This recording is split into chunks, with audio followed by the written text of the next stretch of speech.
S ರಾಜ್ಯದಲ್ಲಿ ಜಾತಿ ಜಟಾಪಟಿ ಜೋರಾಗಿ ನಡೀತಾ ಇದೆ. ಈಗ ಸಿದ್ದರಾಮಯ್ಯ ವಿರುದ್ಧ ಪ್ರಬಲ ಸಮುದಾಯದ ನಾಯಕರೆಲ್ಲ ಒಟ್ಟಾಗ್ಬಿಟ್ರ. ಹಾಗಾದ್ರೆ ರಾಜ್ಯದಲ್ಲಿ ಮತ್ತೆ ಜೋರಾಗಿದೆ ಜಾತಿ ಜ್ವಾಲಾಮುಖಿ. ಸಿದ್ದರಾಮಯ್ಯ ವಿರುದ್ಧ ಒಂದಾದ್ರ ಪ್ರಬಲ ಸಮುದಾಯ. ಸಿದ್ದು ಸರ್ಕಾರ ಪತನಕ್ಕೆ ರೆಡಿ ಆಯ್ತಾ? ಹಾಗಾದ್ರೆ ಮಾಸ್ಟರ್ ಪ್ಲಾನ್.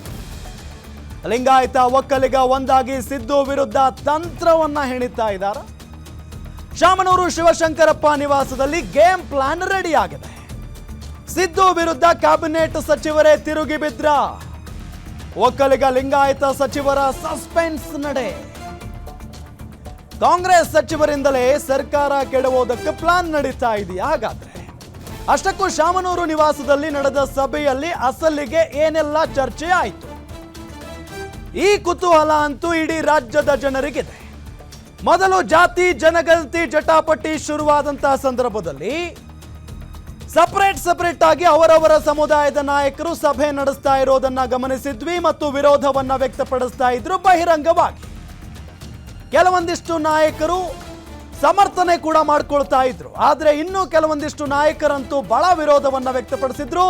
ಇದೇ ಶಾಮನೂರು ಶಿವಶಂಕರಪ್ಪನವರು ನಮ್ಮನ್ನ ಬಿಟ್ಟು ರಾಜ್ಯದಲ್ಲಿ ರಾಜಕಾರಣ ಮಾಡಿಬಿಡ್ತೀರಾ ನೀವು, ಈ ರೀತಿಯಾಗಿ ಮಾತನಾಡಿದ್ರು.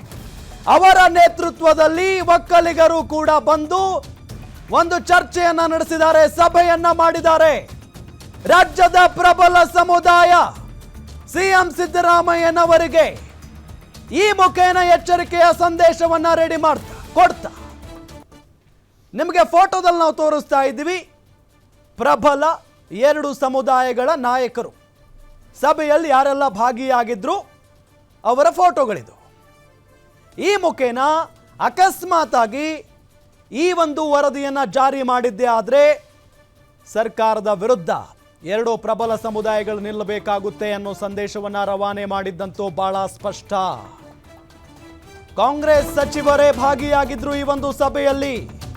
ಜಾತಿ ಗಣತಿ ವರದಿಯನ್ನ ಯಾವುದೇ ಕಾರಣಕ್ಕೂ ಒಪ್ಪಲ್ಲ. ಸಿದ್ದರಾಮಯ್ಯ ಅಹಿಂದ ತಂತ್ರಕ್ಕೆ ಪ್ರಬಲರ ಕೌಂಟರ್ ಅಟ್ಯಾಕ್. ಸಚಿವ ಸ್ಥಾನಕ್ಕೆ ರಾಜೀನಾಮೆ ಕೊಟ್ಟರೂ ಪರವಾಗಿಲ್ಲ, ಗಣತಿ ಮಾತ್ರ ಒಪ್ಪೋದಿಲ್ಲ. ಬದ್ಧರಾಗ್ಬಿಟ್ಟಿದ್ದಾರೆ ಅವರ ನಿರ್ಧಾರಕ್ಕೆ. ಅವರು ಈಗಾಗಲೇ ಶಾಮನೂರು ಅವರು ಸರ್ಕಾರಕ್ಕೆ ವಾರ್ನಿಂಗ್ ಕೂಡ ಕೊಟ್ಟಿದ್ದಾರೆ. ನಮ್ಮನ್ನ ಕಡೆಗಣಿಸಿದ್ರೆ ಸರ್ಕಾರವೇ ಪತನ ಅಂತ ಶಾಮನೂರು ಬುಸುಗುಟ್ಟಿದ್ದಾರೆ. ಶಾಮನೂರು ವಾರ್ನ್ಗೆ ಒಕ್ಕಲಿಗ ಸಮುದಾಯವೂ ಕೂಡ ಸಾಥ್ ಕೊಟ್ಟಂಗೆ ಕಾಣಿಸ್ತಾ ಇದೆ. ಪ್ರಬಲರ ವಾರ್ನಿಂಗ್ಗೆ ಸಿಎಂ ಸಿದ್ದರಾಮಯ್ಯ ಸೈಲೆಂಟ್ ಆಗ್ತಾರ? ಹಾಗಾದ್ರೆ ಜಾತಿ ಗಣತಿ ವರದಿ ಕಸದ ಬುಟ್ಟಿಗೆ ಸೇರುತ್ತಾ? ಜಾತಿ ಗಣತಿ ವರದಿಯನ್ನ ಯಾವುದೇ ಕಾರಣಕ್ಕೂ ಒಪ್ಪೋದಿಲ್ಲ ಅಂತ ಹೇಳಿ ಒಕ್ಕಲಿಗ ಮತ್ತು ವೀರಶೈವ ಲಿಂಗಾಯತ ನಾಯಕರು ಬಹಳ ಪ್ರಮುಖವಾಗಿ ಸಭೆಯನ್ನ ನಡೆಸುವ ಮುಖೇನ ಎಚ್ಚರಿಕೆಯನ್ನ ಕೊಟ್ಟಂಗಿದೆ. ಇನ್ನು ಇದೇ ವಿಚಾರಕ್ಕೆ ಸಂಬಂಧಪಟ್ಟಂತೆ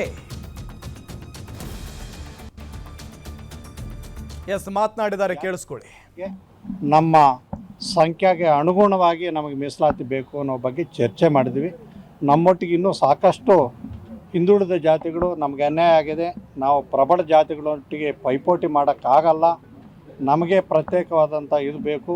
ಬೇಕಾದರೆ ನೀವು ಇದುವರೆಗೂ ಆಯ್ಕೆ ಆಗಿರ್ತಕ್ಕಂಥ ಉದ್ಯೋಗಗಳಲ್ಲಿ ಮತ್ತೊಂದರಲ್ಲಿ ನೋಡಿ ಅಂತ ನಮಗೆಲ್ಲ ಹೇಳ್ತಾ ಇದ್ದಾರೆ. ಹಾಗಾಗಿ ನಾವು ಅದನ್ನು ತೀರ್ಮಾನಕ್ಕೆ ಯಾವುದೂ ಇಲ್ಲ.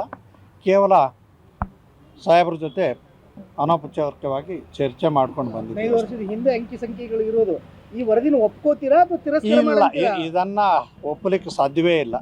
ಇದು ಅಳಸೋಗಿರತಕ್ಕಂಥ ಅನ್ನ, ಅಳಸೋಗಿರೋದನ್ನ ಯಾರು ಊಟ ಮಾಡಲ್ಲ.